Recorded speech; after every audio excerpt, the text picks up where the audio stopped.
Kwanza kwa jina naitwa Mange Kibuga Chetera, mkazi wa hapa Byuna, kata Mwadobana. Na sio mgeni, tuseme ni mzaliwa tu, nimekulia hapa. Na ni mganga wa tiba asili. Niko hapa kwa kuzungumzia jambo moja tu.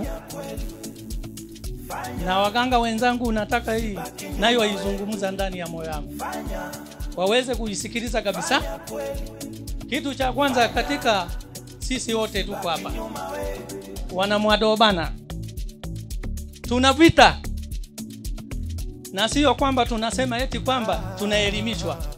Tofauti na kuelimishwa kusoma na kuelimishwa kulinda moyo wako. Maana yake hii ni kazi ya kulinda moyo wako, moyo wa kulinda familia yako, ulinde watoto wako, ulinde na jirani. Sisi waganga wa tiba asili, na kwa kweli ilipotukuta hii, na kweli hatuna nguvu ya kuitumia sisi kwa nafasi yetu. Hii ni kazi ambayo inatumika kwa tiba za hospitali tu. Maana yake usidanganye mgonjwa kwamba leo ndio amekuja na hali sehemu, mwekeni hapo nimpe dawa. Utakuwa unamchelewesha kwenda kuongezewa maji, ilikuwa ongezewe dilipu 2, utamchelewesha akaongezewe dilipu 50. Kwa uzembe eti unaita dokta, eti mganga.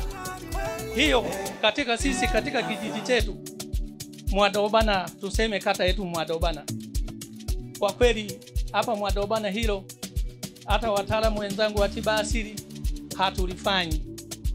Tuna hospitali yetu hapa ni karibu sana, ambao ni kituo cha afya kabisa, na kuna hospitali ndogo tena ziko zote hapa. Tuna haki ya kutoa rufaa. Hata wengine waganga wenzangu, cha kwanza tufanye mazingira mazuri kwanza, uboreshe kwako. Kanjia kako kuingia kwako, kuingia ndani hivi ukanyage kiwanje vizuri, uwe na koti yako kama ndoo hii hapa. Anawe kwanza hata mgeni apate sehemu kwanza ya kupumzika kabla hujamuelewa. Utamuelewa akifika amekaa. Ndio sisi Mwadobana tunakifanya.